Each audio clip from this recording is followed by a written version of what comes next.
โดยชุดแรกเอาบ่เขานี่เอาก็เอา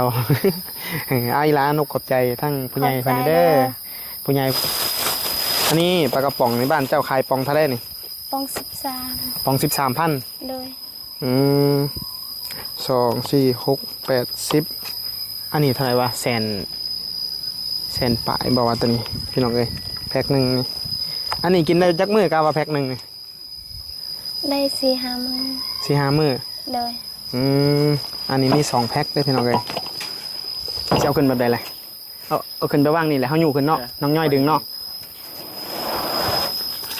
อันย่นก็มันจังได้สูงอันย่นน้องย่อยมาดึงนี่แหละเดี๋ยวเด้อพี่น้องเอ้ย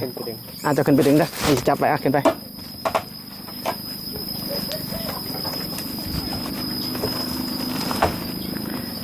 ส่งหอดเฮือนในเข่ากับพี่น้องเอ้ย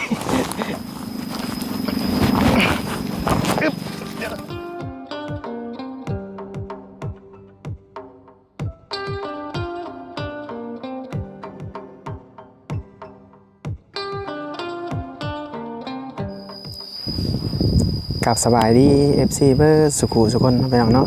วันนี้เนาะบิลลี่มาเอาเครื่องมาให้น้องย่อยเนาะเป็นเครื่องที่ทางผู้ใหญ่ใจบุญเพิ่นฝากเงินมาให้บิลลี่ไปซื้อให้พี่น้องเลยเนาะซึ่งมีข้าวแล้วก็มีปลากระป๋องแล้วก็มีนมแล้วก็เงินนอกเนาะเงินสดก็จงไว้ประมาณ200,000 ปลาย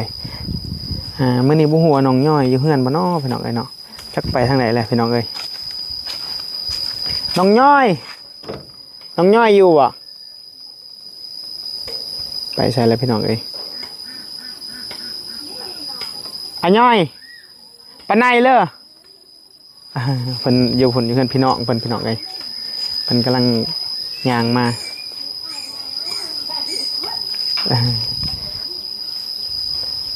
เชี่ยวขึ้นอะไรเนาะเขาสูงปานนี้เนาะ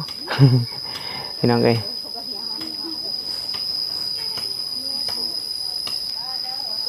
โอ้ย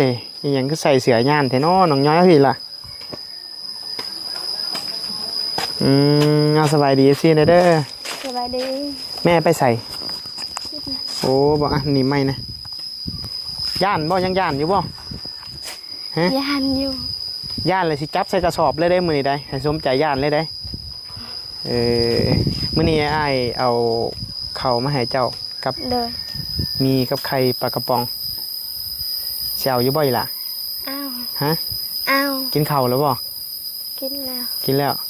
แม่ได้ยังสู้กินมื้อนี้กินแกงหน่อไม้เบิ้ลแล้วบ่แกงหน่อไม้หมดแล้วโอ้ยอ้ายกับตากล่องบ่ได้กินข้าวเลยพอสิมากินแกงหน่อไม้เฮือนเจ้าพอดีแล้วกันแกงหน่อไม้ พี่น้องเอ้ยแม่บ่ได้ออกให้บ่ล่ะบ่มื้อนี้พักมื้อนี้พักเลยแถวนี้จะมีพี่น้องแบบเป็นผู้ชายบ่แถวนี้มีเราไปหมดแล้วเลยโอ้เอาสิป่ะแบกเข่าซอยกันแบกได้ยุติเข่ากระสอบหนึ่งแบกได้บ่ฮะบ่ได้เอาเฮ็ดอะไรคือเช้าขึ้นได้กันสมมุติว่าผู้ใหญ่เพิ่นเอาเข่าให้สอบหนึ่งเฮ็ดอะไรคือเช้าขึ้นทั้งเงินจะได้ซั่นบ่ เอาเข่าแบบเวลาได้เข่าได้ยังมากผู้ใดเป็นคนเอาขึ้นให้ล่ะพี่น้องโดยเมื่อเราอยู่เมื่อเราอยู่โดยนี่ไอ้เสียเอาเงินให้เด้อใส่ละเงินเจ้าอันนี้เงินเจ้าเด้อเอาไว้ซื้อกินซื้อยมซื้อยาเด้อ200,000กับ54,000เด้ออันนี้เป็นเงินที่ว่าไอ้ซื้อเครื่องซื้อหยังแล้วแหละมันเหลือไอ้ก็เลยเอาเป็นเงินสดให้เจ้าเพราะว่ายันเจ้าอยากซื้อกินซื้อยมซื้อยาใส่ใจในครอบครัวโดยชุดแรกเอาบ่เขานี่ก็เอา เอาอีหลานกขอบใจทั้งผู้ใหญ่เพิ่นเด้อผู้ใหญ่เพิ่นบอกว่าบ่ออกชื่อออกเสียงก็ได้พี่น้องเอ้ยเนาะเดี๋ยวเบิ่งก่อนเดี๋ยวว่ามีหยังแน่พี่น้องเอ้ยเนาะแม่ก็บ่ได้ไปรับจ้างบ่ล่ะบ่บ่ได้ไปรับจ้างเป็นหยังเวลาข่อยมาคือย่านอะไรหรอเป็นได้ล่ะย่านแบบใดว่าช่วยอ้ายฟังมึงดูย่านเขาเจ้าจับบ่หรือว่าอายบ่หรืออะไรน้องล่ะลักอายบ่ด้วยโอ้ยบ่ต้องอายมาเดี๋ยวสินี่เบิ่งก่อนเดี๋ยวไปน้องเอาปลากระป๋องเอานี่ให้น้องก่อนเดี๋ยวบิลลี่เชียวขึ้นกับตะกล่อง ขึ้นผู้เดียวบ่ได้ดอกเงินสูงปานนี้ทีมงานเฮาก็มีแต่คนกระโตน้อยๆอีดอกเอ้ยคันกระโตใหญ่ๆคันนี้มีแต่คนกระโตน้อยๆสั่นๆ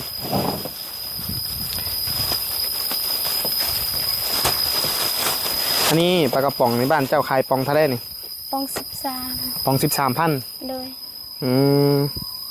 2 4 6 8 10อันนี้เท่าไหร่วะแส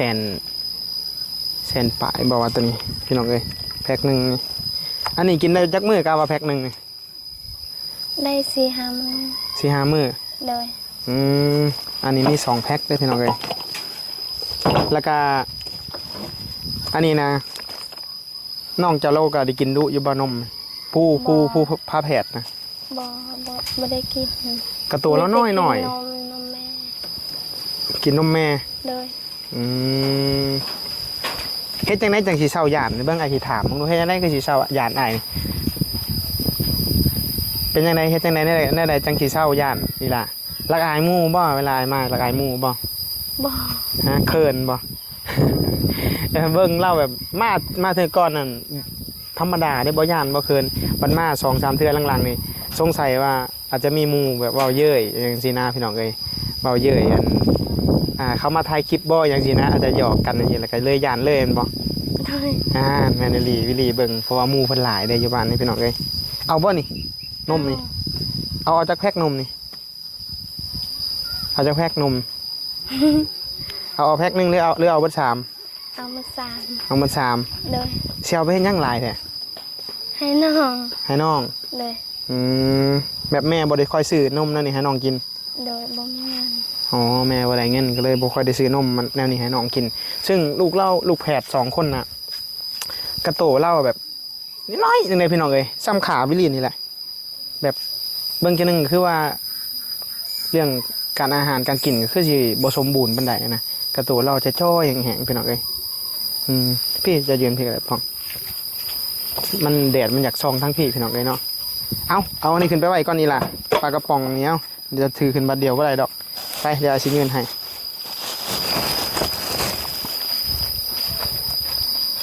อันนี้ก็บิลลี่ไปซื้อมื้อเช้านี่ว่าสิซื้อไข่ให้น้องก็เลยว่าเงินบ่จุบไข่ซ้ำพี่น้องเอ้ยมัดนึงก็เลยเอาจงเป็นเงินสดให้เราซะคุณยายเพิ่นฝากมา 2,500 บาทเพิ่นให้ค่าน้ำมันบิลลี่มา500 บาทแล้วก็บิลลี่ก็ไปซื้อเครื่องนี่ 2,000 เพราะว่าเวลาเราฝากเงินมามันสิมีค่าธรรมเนียมนำเด้พี่น้องค่าธรรมเนียมคือเวลาเราฝากเงินมาแต่ไทยหรือว่าแต่ต่างประเทศเนี่ยเขาสิหักค่าฝากก็คือเฮาสามารถไปเอาเงินนำเขาได้ซึ่งเฮาบ่มีบัญชีไทยเด้พี่น้องว่าง่ายคือว่าอาศัยบัญชีของคนอื่นเป็นห้านแลกเปลี่ยนจังซี่นะเอาล่ะ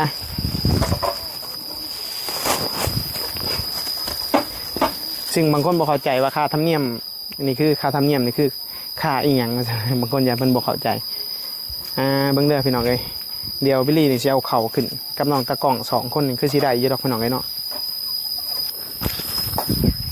มาเดี๋ยวยกขึ้นเฮาสิเอาขึ้นแบบใดล่ะเอาขึ้นไปวางนี่แหละเฮาอยู่ขึ้นเนาะน้องย่อยดึงเนาะ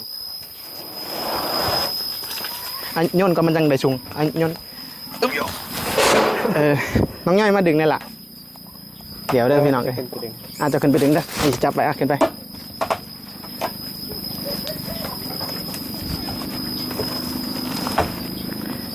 ส่งหอดเฮือนได้เข่ากับพี่น้องเอ้ย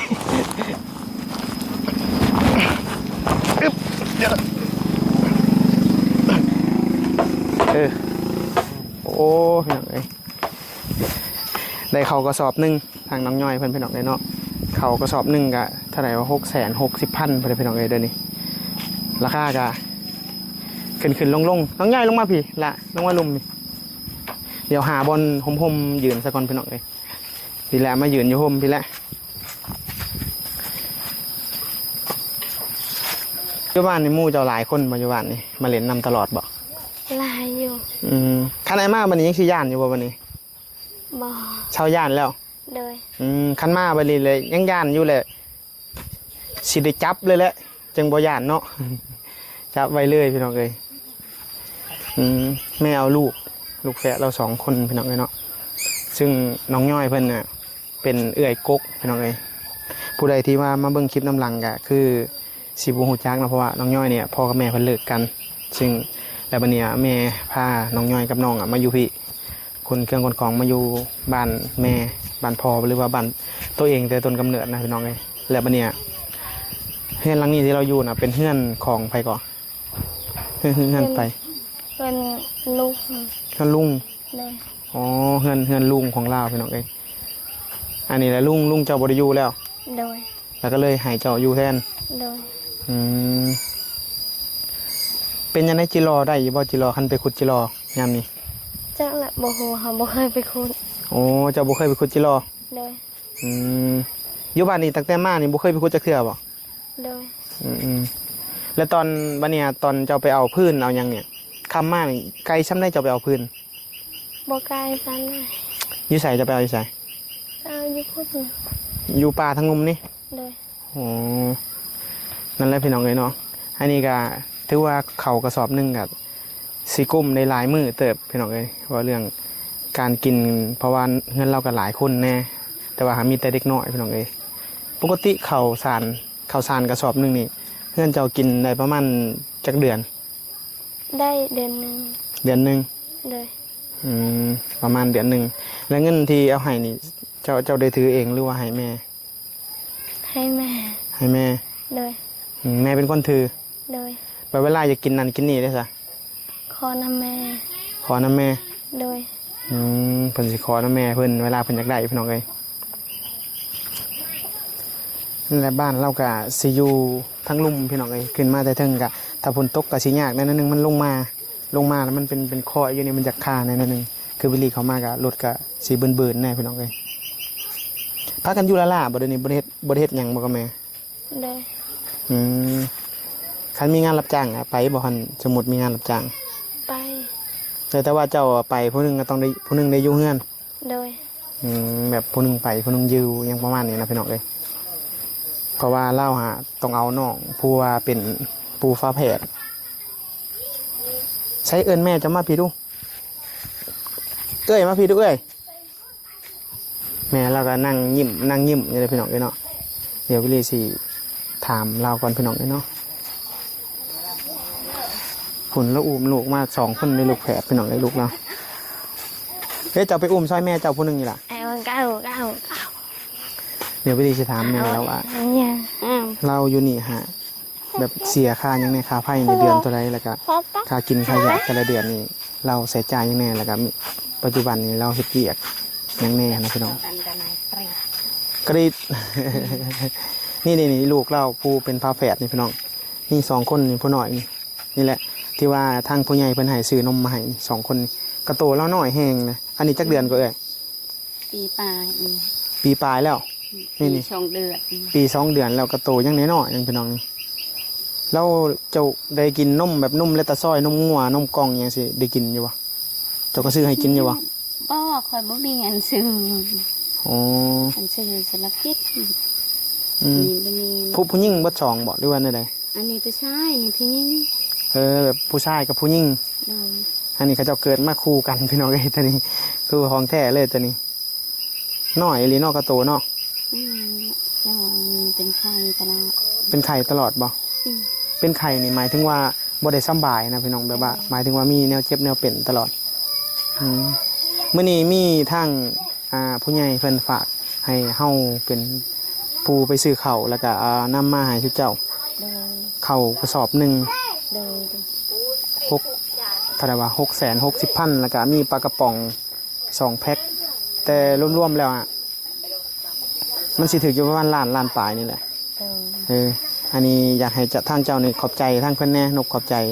อยู่ดีไม่แห้ง ขอบใจเด้อดีๆไม่แห้งซื้อให้ค่อย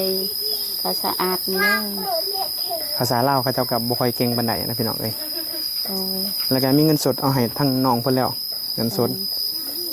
ตั้งแต่มาอยู่บ้านนี่ก็ข้าวน้ำซ้ำปลาเจ้าก็มีคนเคยเอามาให้อยู่บ่ บ่ ส่วนหลายเวลาบ่มีกินก็มีแต่หาน้ำพี่น้ำน้องไปซะนั่นเนาะ โดย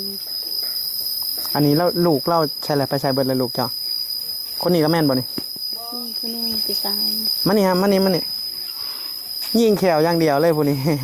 เอาสบายดีมึงดูสบายดีซี่มึงดูล่ะตาอันไหนสบายดี สวัสดี โอ้ยเป็นได้แขวเจ้าขึ้นยิงตลอดเลยนี่ จักปีแล้วเอ้ยผู้นี้ ได้11 11 ปี โดย อืมผู้น่าจักปีก็น้องอันน่ะนี่ยังว่าหัวคนน้องย่อย ได้13 ว่ากันหัวคนวิลีว่ายิงแขวตลอดเลยเนาะหัวขวัญน้องอีกพี่น้องเอ้ยเนี่ยเกิดหัวเลี้ยนหัวเลยเนาะอันนี้ก็อีกประมาณปี2 ปีกับซ้ำนี่ก็ไปหาทำงานได้แล้วพี่น้องเอ้ยหาทำงานมาเลี้ยงในครอบครัวแหละเบ้ยเดือนหนึ่งเบิ้งน้องย่อยมาเอาไม้มาให้เอามาไม้น้ำเจ้าเอามาแล้วเจ้าหนีบให้แม่เจ้าหน่อยบุหัวาเดือนหนึ่งนี่พี่น้องเอ้ยเนาะเบ้ยในเดือนหนึ่งนี่ค่าไฟเจ้านี่ทั้งเดือนเลยนี่เพิ่นเก็บแต่10,000นะบ่ ก็ว่า หรือว่าบางเดือนก็ออกกันหลา บาย ง พัน เดือนก็40บางเดือนก็30ปลาย40ปลายสำนั้น อิงตามเนาะบางเดือนเนาะ อินตา จักเดือนเจ้าว่าอยู่เพียงอ่ะมาอยู่บ้านตัวนี้ ได้ประมาณ5 เดือน 6 เดือน 5-6 เดือน 5-6 เดือนพี่น้องเอ้ยซึ่งอยู่ทั้งเฮือนเรากะพอห่มพอห้องยังกะมีอยู่แต่ว่ามันกับบ่คู่กันปานใดลูกเราหลายคนแล้วก็มุ่งนำพี่น้องเอ้ยประเภทมุ่งประเภทหยังกะมีอยู่แต่ว่าบ่หลายปานใดไปแล้วน้องย่อยไปพุ่นเลยน้องย่อยเอาอีหลาพี่ นี่เด้อเฮาสิสอนเด้อน้องย่อยเด้อพังเด้อไอสอนเด้อคันสมมุติว่าซุมอายมาหาอยู่เฮือนแหละบ่ต้องอายเด้อบ่ต้องปบเด้อคือสมมุติว่าบางเทื่อเนาะอายมาบางเทื่อก็บางเทื่อมีเครื่องเพิ่นฝากมาให้จังซี่นะคันสมมุติเจ้าอายเจ้าปบจังซี่นะอายผู้มาหาอายก็บ่กล้ามาคือกันเด้เห็นบ่มื้อหน้าแล้วบ่ต้องอายเด้อคันสมมุติอายมาหาคันเจ้าอายก็อายเจ้าคือกันแล้วก็บ่กล้ามาคือกันแหละ เอาพี่น้องเอ้ยเนาะมีแต่ว่าสำหรับที่นี่บิลลี่ก็ได้นำเครื่องของมาให้น้องย่อยเป็นที่เรียบร้อยแล้วพี่น้องเอ้ยเนาะก็สิได้ขอตัวลาก่อนนะพี่น้องเอ้ยเป็นจังไดก็ติดตามถาเบิ่งถาชม EP ต่อไปพี่น้องเอ้ยเดี๋ยวกลับมาเด้อน้องย่อยเด้อเอาขอบใจทางผู้ใหญ่เพิ่นนะ สบายดี ขอบใจเด้อพี่น้อง FC บ่สุขทุกคนพี่น้อง